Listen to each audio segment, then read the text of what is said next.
ಬಣ್ಣದ ಬಾಲ್ಯದ ಸ್ಟ್ರಾಬೆರಿ ದಿನಗಳು. ನಮ್ಮ ಬಾಲ್ಯ ಅಂದ್ರೆ ಅದು ಬರೀ ಆಟವಾಗಿರಲಿಲ್ಲ, ಒಂದು ಪುಟ್ಟ ಹೊಸ ಲೋಕವೇ ಆಗಿತ್ತು. ನಮಗೆ ಫ್ರೆಂಡ್ಸ್ ಅಂದ್ರೆ ಪ್ರಾಣ. ನಾವೆಲ್ಲ ಸೇರಿದ್ರೆ ಸಾಕು, ಅಲ್ಲಿ ಬಣ್ಣ ಬಣ್ಣದ ಹಣ್ಣುಗಳ ಹೆಸರು, ಬಣ್ಣಗಳು, ಕಾರ್ಟೂನ್ ಮತ್ತು ಸ್ವೀಟ್ ಹೆಸರುಗಳನ್ನೇ ಇಟ್ಟುಕೊಂಡು ನಾವು ಆಪ್ತರಾಗುತ್ತಿದ್ದೆವು. ನಮ್ಮ ಆಟದ ವೈಖರಿ ಹೀಗಿತ್ತು. ಕ್ರಿಯೇಟಿವಿಟಿ. ನಾವು ಸುಮ್ಮನೆ ಆಟ ಆಡ್ತಿರಲಿಲ್ಲ. ಕಾರ್ಟೂನ್ ಕ್ಯಾರೆಕ್ಟರ್ಗಳನ್ನೇ ಸ್ಫೂರ್ತಿಯಾಗಿ ಇಟ್ಟುಕೊಂಡು ನಾವೇ ಹೊಸ ಆಟಗಳನ್ನು ಸೃಷ್ಟಿ ಮಾಡುತ್ತಿದ್ದೆವು.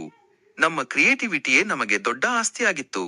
ನೆಚ್ಚಿನ ಆಟಗಳು: ಕುಂಟೆಬಿಲ್ಲೆ, ಕಣ್ಣಮುಚ್ಚಾಲೆ, ಆನೆಕಲ್ಲು ಮತ್ತು ದೇವಸ್ಥಾನದ ಹತ್ತಿರ ಆಡುತ್ತಿದ್ದ ಆ ದೇವರ್ಕೊಂಡು ಆಟ. ಇವೆಲ್ಲವೂ ಇಂದಿಗೂ ಹಸಿರಾಗಿವೆ. ಪೊಲೀಸ್ ಸೆಟ್ ಮತ್ತು ಬಳೆ ಆಟ. ಪೊಲೀಸ್ ಸೆಟ್ ಆಟದಲ್ಲಿ ನಾವೇ ರಕ್ಷಕರು, ನಾವೇ ಕಳ್ಳರು.